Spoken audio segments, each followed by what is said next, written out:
o tu idea de ti mismo la hizo más plástica y ahora puedes decir yo me hice griego a los griegos y judío a los judíos. Siguiente versículo.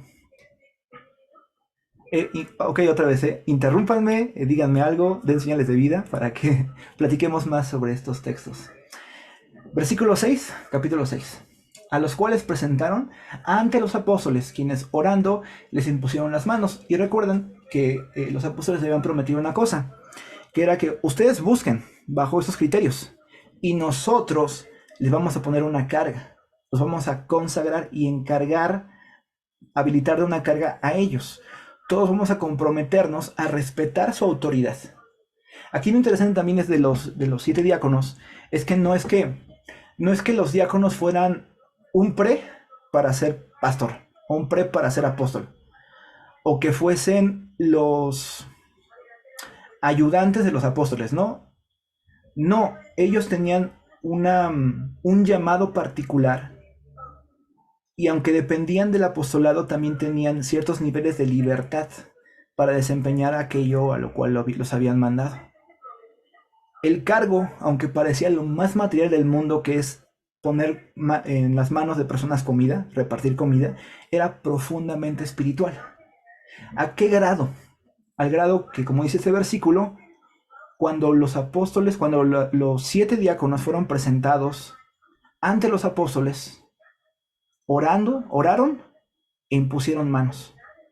Cosas que comúnmente se hace para cargos de alto grado, como por ejemplo presbíteros, que son ancianos, o pastores, ¿no? A Timoteo también se les da a los diáconos. Los apóstoles mismos les dieron autoridad, impusieron sus manos. En Timoteo se recomienda no pongas con ligereza tus manos, pero ellos, si no los apóstoles, sabían perfectamente lo que era poner las manos en una persona y orar por ella para una comisión. Estaban reconociendo la autoridad dada por Dios en personas que habían sido llamadas por el pueblo y por el Espíritu Santo. O sea, el Espíritu Santo no posa con personas que no quieran empoderar y darles libertad para trabajar. Entonces los apóstoles reconocen el llamado, no como mi ayudante, el que le voy a encargar solamente que cargue mi Biblia y esté así de atril. No, reconozco tu llamado, reconozco que tienes autoridad. Es más, tienes una autoridad que yo no voy a tomar. Yo voy a respetar esa autoridad, porque en la medida que yo respete tu autoridad para servir mesas, yo puedo desempeñar mi autoridad para predicar, para evangelizar, para aconsejar. Y es bien bello y bien impresionante cómo esas personas, principio número 6, reconocen y conocen la importancia de aquello a lo que fueron llamados.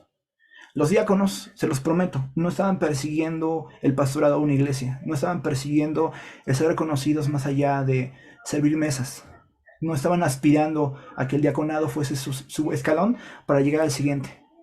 Era su razón de vida. Mi hermano Felipe usa mucho la historia de uno de los valientes de David que pelearon por un campo de lentejas. Y no es que este valiente de David deseara que después fuera un campo más grande y más grande, no. Su prioridad y su razón de vida era ese campo de lentejas.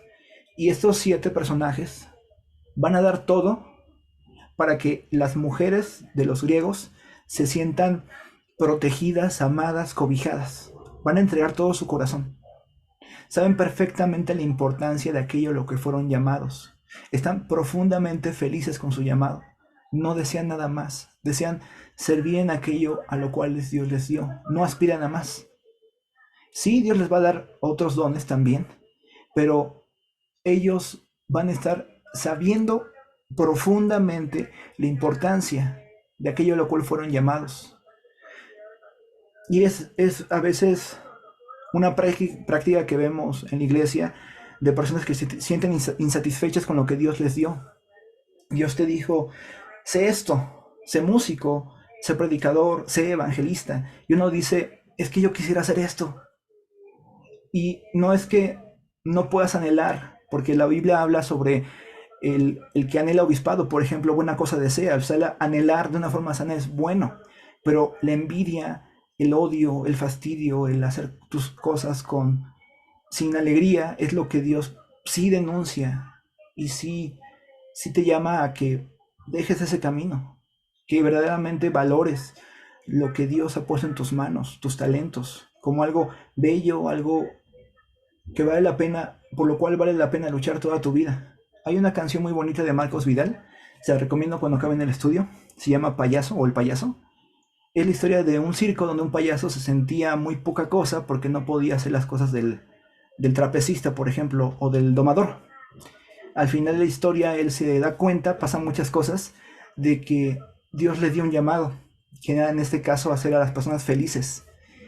Y él lo había rechazado. Se arrepiente, pero cambia su rumbo de vida y cumple con su llamado en ese oficio que Dios le dio. Sigamos, este es el último versículo de esta porción, que es el más glorioso y más bello, y por lo cual vale la pena todo el proceso que describimos hace un momento. Versículo 7. Y crecía la palabra del Señor, y el número de los discípulos se multiplica grandemente en Jerusalén. También muchos de los sacerdotes obedecían a la fe. Muchas cosas buenas, ninguna mala. Empezamos el versículo 1 hablando de muchas cosas buenas y una sola mala. Y ahora vemos todo bien, siguiendo creciendo los discípulos, multiplicándose, e incluso sacerdotes. Esto no lo habíamos visto registrado antes. Habíamos visto a algún fariseo o algún escriba, a recaudadores de impuestos, samaritanos, pero si mi memoria no me falla, es la primera vez que vemos sacerdotes que se acercan y obedecen a la fe. Y no es coincidencia que este versículo 7, esté después de la narración de los diáconos. Porque gracias al trabajo de los diáconos, por una parte, se resolvió el problema de las viudas. Las viudas se sentían protegidas, se sentían felices. Por primera vez en su vida, personas que eran fuera de su familia se preocupaban por ellas, sobre todo en una época donde las mujeres eran tan poca cosa. Allí se les valoraba. Hay narraciones que hablaban sobre que el cristianismo era una religión de niños y de mujeres y de esclavos, pero diciéndolo peyorativamente. Pero claro, es una religión donde donde se valora a las personas que en otros contextos son nada. Entonces, en una religión donde se valora verdaderamente a la mujer, ciertamente al clima espiritual alrededor le llama la atención, y los sacerdotes se empiezan a interesar y se arrepienten y van a la fe. Sí, por eso, pero también porque los apóstoles tienen el tiempo necesario para ocuparse en lo que tienen que hacer, que es predicar la palabra. Ya les dije, ¿no? Yendo de casa en casa, en las plazas públicas, en las sinagogas, en consejería, evangelismo y siendo maestros y estudiando la palabra. Es que se liberan del trabajo manual y pueden entregarse completamente a lo que Dios les llamó. Y obviamente se capacitó y se reconoció la labor de un grupo muy particular de personas, los diáconos, y ellos empezaron a crecer. Ellos valoraron profundamente el llamado al cual Dios les hacía la invitación y lo llevaron a cabo. No puede ser coincidencia que después de ese reconocimiento de dones, de trabajo en equipo, de apóstoles, de iglesia, de diáconos, la iglesia creciera.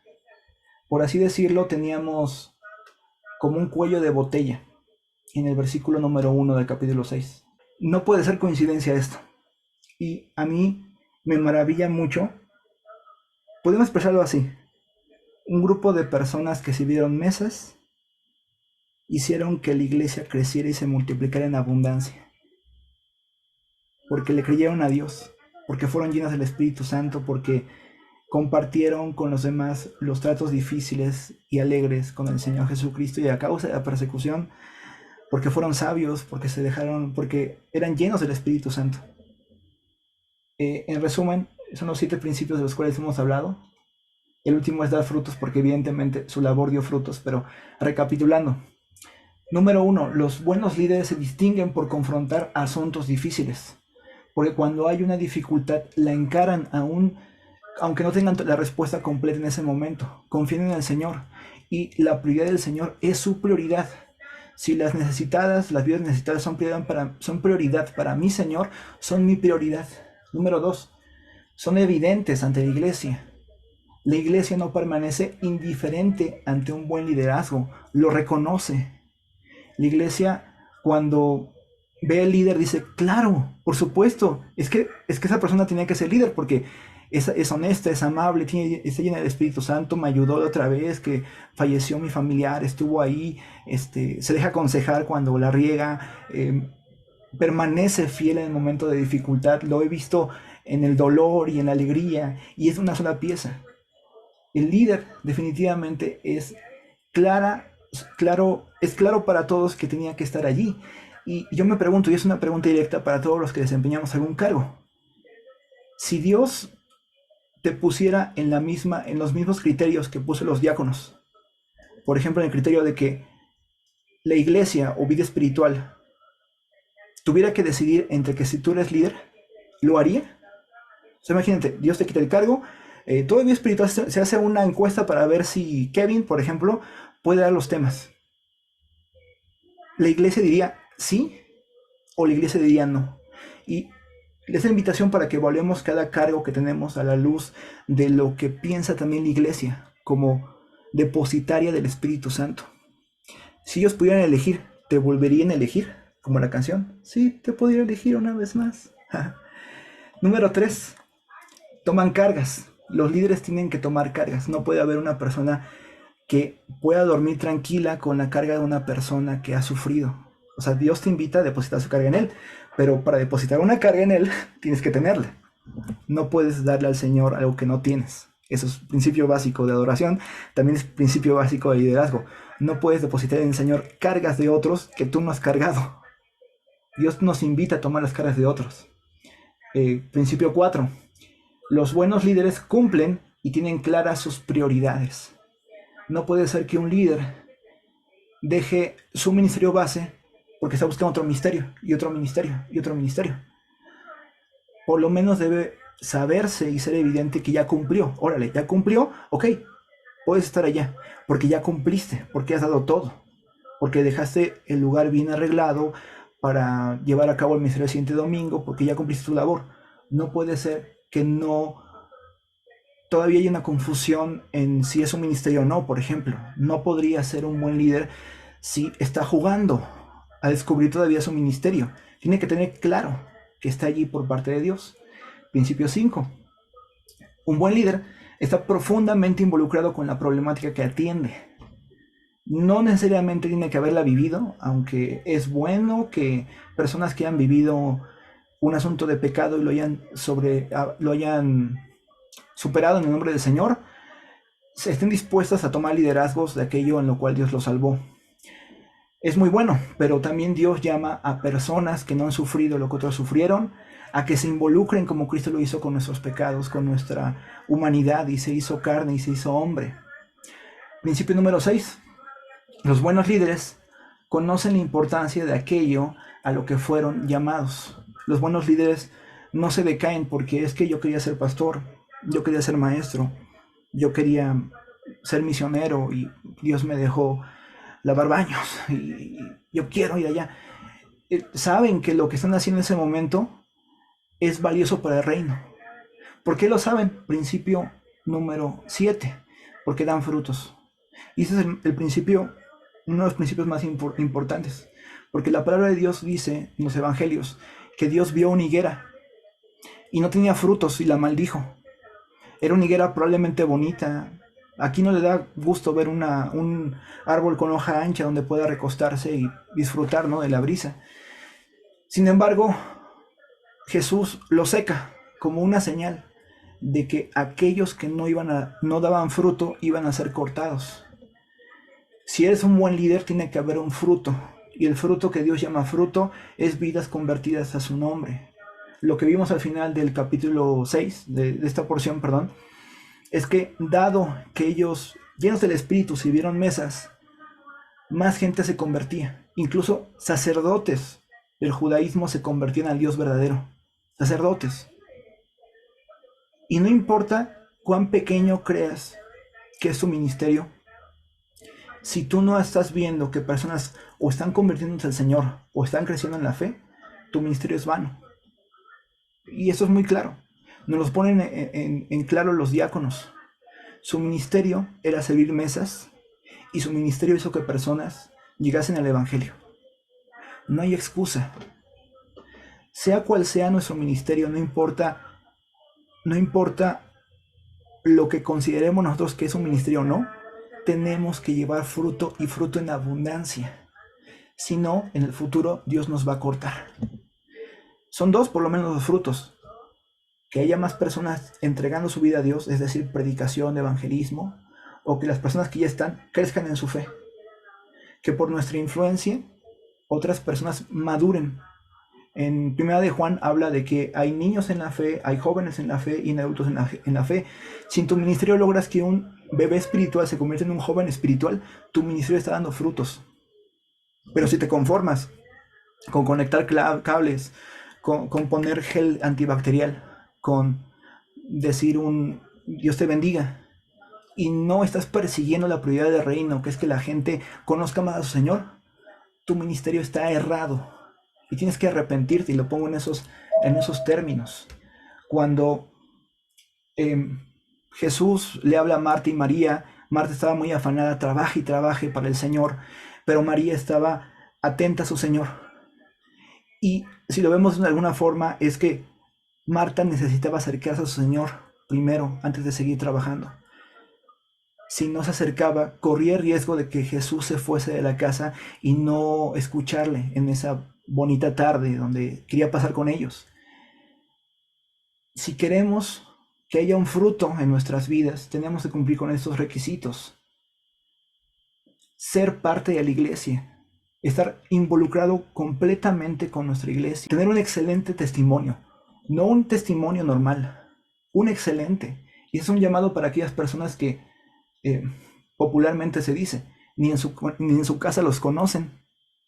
Y sin embargo, estamos sustentando cargos, y lo que Dios nos llama no es a que nos conozcan, sino que conozcan las buenas obras que hacemos, que nuestro testimonio sea evidente, que seamos personas que se nos ve en los poros que estamos buscando al Señor, que sea para incrédulos y para creyentes, sea clara nuestra intención, que ninguno tenga poco nuestra juventud, sino que seamos ejemplo, que un niño de párvulos nos vea, quiero ser como él, lo que tanto nos han dicho, que el cuate de la esquina que está drogándose dijera, ay, yo era cristiano, y yo era como este chavo, y quisiera volver allí, ¿no?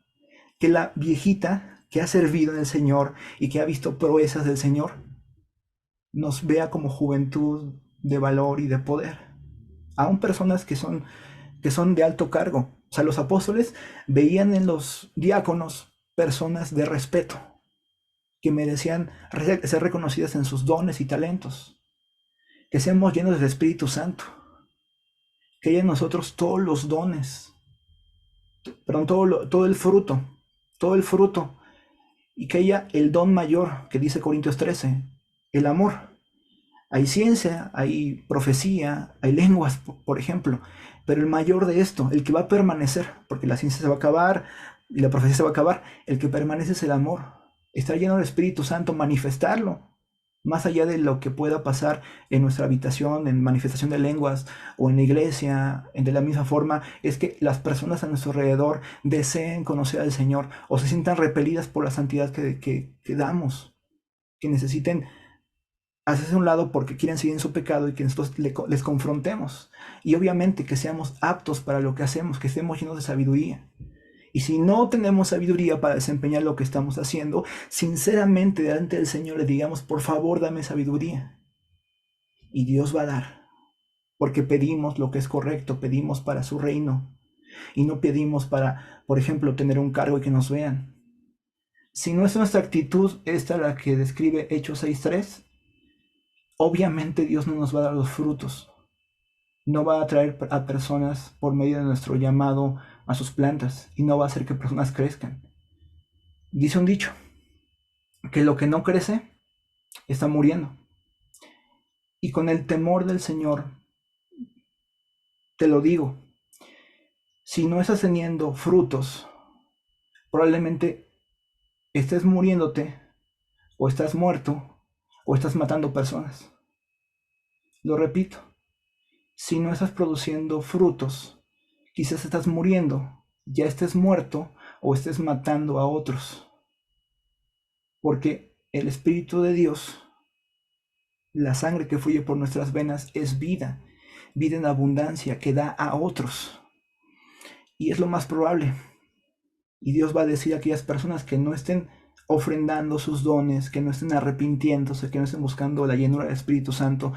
Algún día Dios les va a decir, apártate de mí, porque tuve sed y no me diste de beber, tuve hambre y no me abrigaste, tuve hambre y no me diste de comer y necesité abrigo, no me abrigaste.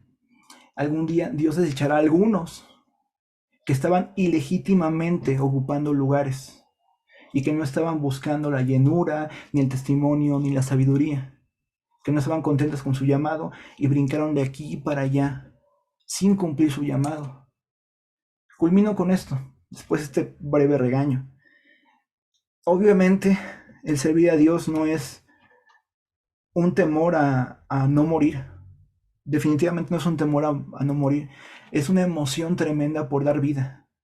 Porque la vida que ha fluido en nosotros la podemos llevar a otros. Es una emoción, una alegría tremenda. Termino con 3 frases. Esta es la frase de la cadena Ritz-Carlton, una cadena hotelera enorme y famosísima. Somos damas y caballeros al servicio de damas y caballeros. Incluso una cadena hotelera lo tiene claro. Si vamos a servir a personas de renombre, que Dios ha mostrado su poder, seamos personas de renombre a las cuales Dios ha mostrado su poder. Obviamente no puedo quedarme con esa frase y la modifiqué un poquito. Somos príncipes y princesas de Dios, al servicio de príncipes y princesas de Dios. El carácter que Dios nos dio, de príncipes, de reyes, de sacerdotes, no es para servirnos a nosotros mismos, sino para servir a príncipes y a princesas. Reconozcamos estas 2 realidades. Somos por una parte príncipes que sirven y por otra parte a los que servimos son príncipes y princesas. Platicamos hace rato que servir mesas o atender a personas hambrientas, por ejemplo, es difícil. Atendernos mutuamente es difícil porque, pues, después de la caída, pues todos somos un poquito chafas en nuestra forma de ser.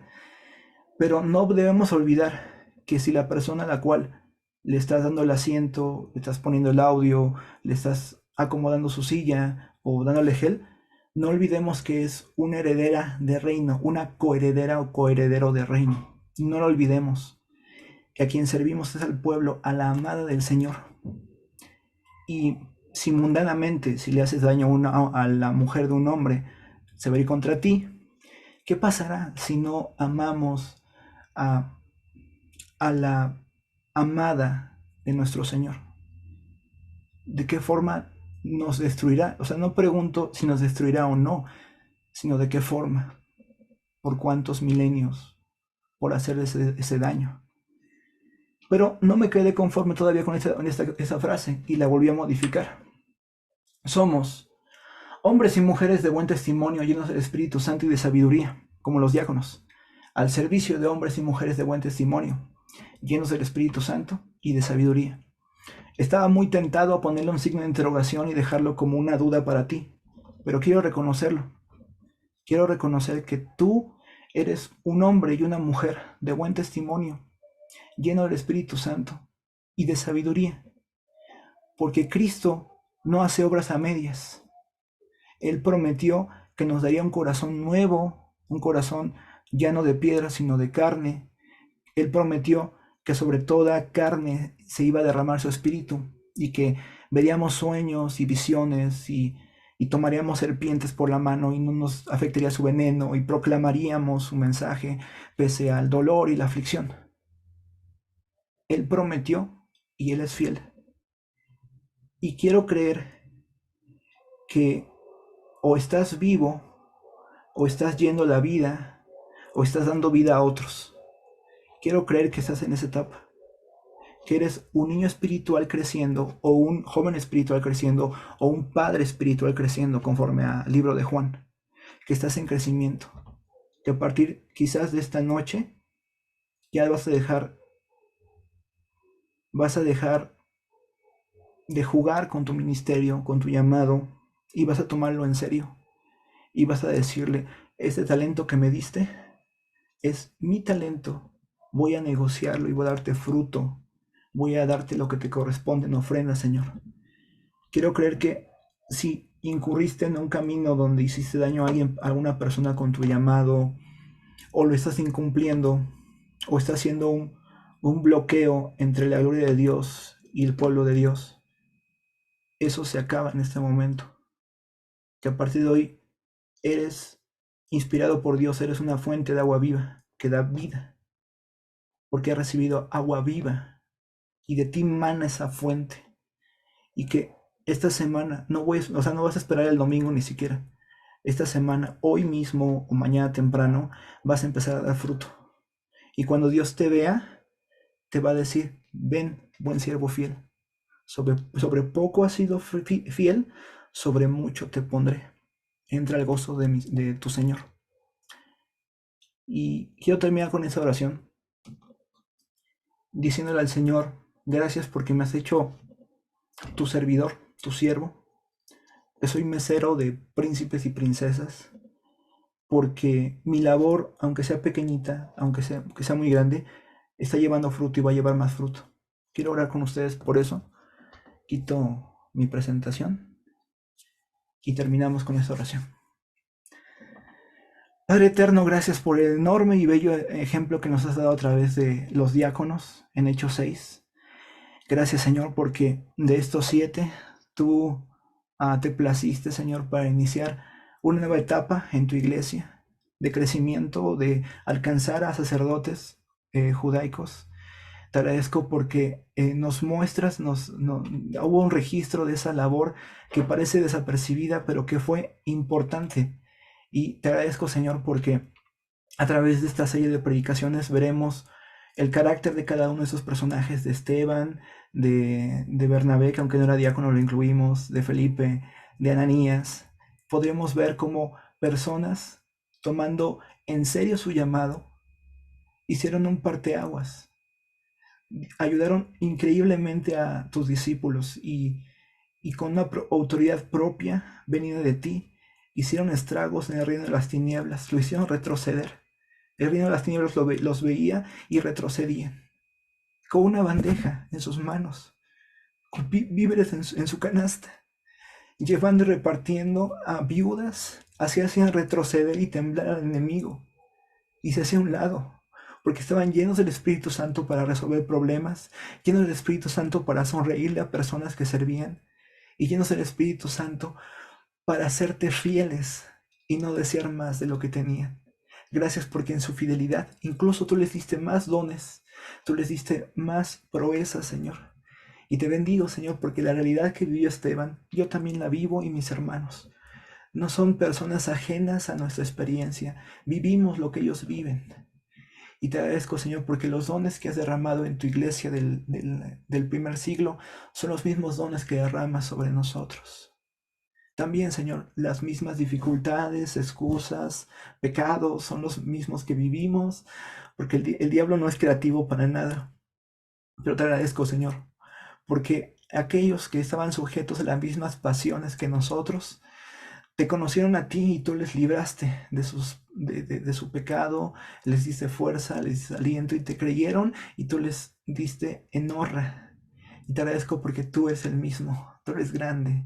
Tú nos llamas a santidad, tú nos llamas, Señor, a creatividad, tú nos llamas, Señor, a que con nuestras manos hagamos lo que es bueno, que trabajemos, Señor, no como lo hacíamos antes, que a lo mejor ni trabajábamos, que a lo mejor ni estamos preocupados por la extensión de tu reino, sino que seamos nuevos hijos tuyos, que cuando demos un comentario, cuando hagamos un servicio por más mínimo que sea, cuando barramos el piso de la vida espiritual, el enemigo retroceda atemorizado, porque estamos plantando, Señor, un altar allí donde estamos barriendo.